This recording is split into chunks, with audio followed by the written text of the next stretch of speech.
event. If you're here, I don't need to tell you much about Frances Mays. Her accounts of the voluptuousness of Italian life have enchanted and inspired us. The world of small-town Georgia, Frances's childhood home, is recreated in her latest works.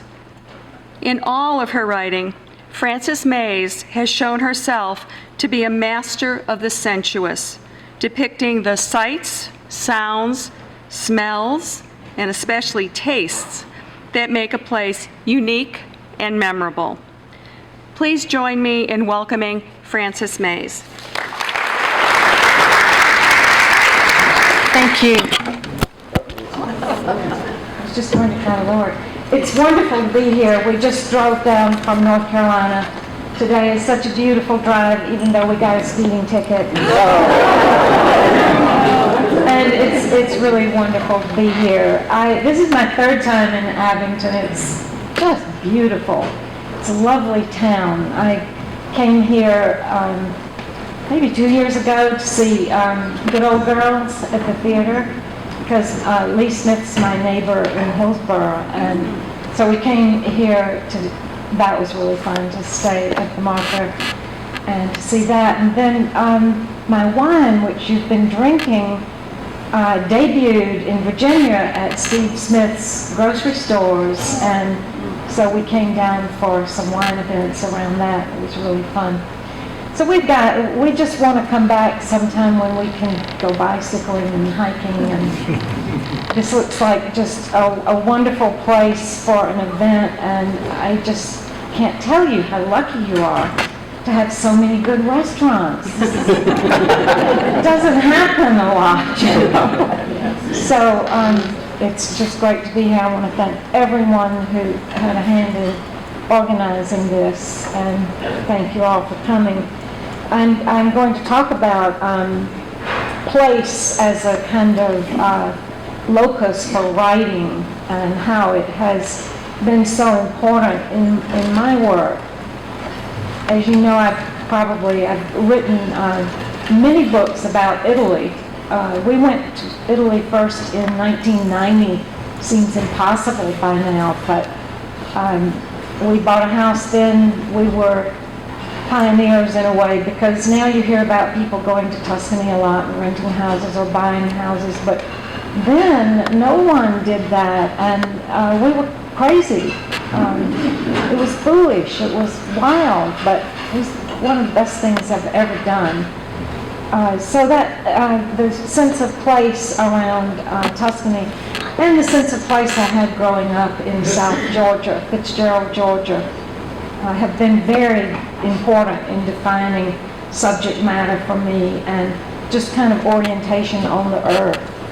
My memoir came out about a year and a half ago. It's called Under Magnolia, which connects to Under the Tuscan Sun, kind of this under the influence of a place. When the memoir came out, I was surprised. All the reviews that started coming out said, this is about Frances Mays and her dysfunctional family. We weren't dysfunctional, we were just Southern.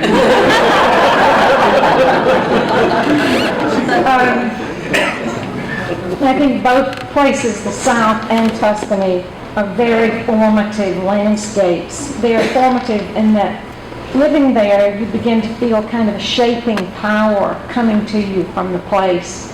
In the oldest creation myths, the gods formed humans out of mud and kind of slapped them into shape. And I feel that way kind of about place, that you are of that mud and you will become of that place. I wondered as I was writing the memoir why anyone would do that. I was compelled myself, but I thought it was kind of a strange venture at the same time. If you're not a world changer, you're just a person with your normal ups and downs and triumphs and disasters, why do you want to take such a kind of big swan dive into the past? you have to know that everybody around you is going to grimace. They are not going to be thrilled that you're writing about your life unless you're willing to put a big whitewash over the kind of lesser aspects of what the family was up to. You have to ask, will they, if you're truthful, will they even speak to you? Most people don't have impeccable families where nothing has ever gone wrong, but most people in families, if there's a writer in the family, they would like for you to present it as if nothing was ever wrong. Of course, that would be a very boring book. But I did ask myself a lot, why go there? You're risking a really bad scene at Thanksgiving. But I came up with several answers, partly because I was so compelled to do it myself.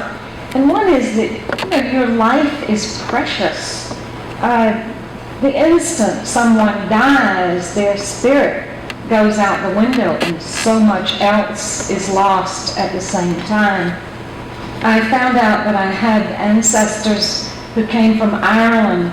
It was a priest and a nun who ran away together. Wouldn't I like to have her journey from her journal, from her journey across the Atlantic to here? We know nothing about these people. It would be such a great thing to have a whole inheritance of writing from your family, no matter what they did. I had a great-grandfather who started cotton mills in Gastonia, North Carolina. I didn't even know about that part of the family because my grandfather had had a big split with his father and never spoke of him. So when I moved back to North Carolina a few years ago, I discovered this enormous past that was part of me that I had no idea of. Even my own grandparents, I never really thought to ask them very much. When I was a child, very little remains from that time. Someone in North Carolina gave me a poem that my great-great-grandfather had written. It was not Walt Whitman or anything, but I was so thrilled to find out that someone else in my family had had the impulse to pick up the pen. It was just such a nice link. So I think all those things it really influenced me in deciding to write the book. I found several letters my father wrote to my mother when they were first married, and then marriage was just chaotic, and I've written all about it in my book, but I read these letters, and one of them ended, "I love you with worship." And I suddenly got this glimpse of a man that I didn't know. So these written documents, I think, they're very, very crucial, and so it's important to do it. I thought, somebody in the future may be interested in this, but you never know in the future whether they'll care or not. And what do you owe to vague descendants? They may or may not.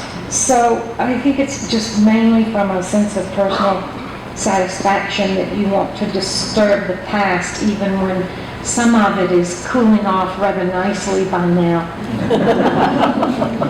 I think the great benefit of writing memoir is that you begin to see your life in a wider perspective. You just tend to go through your life day by day, month by month, year by year, but when you start writing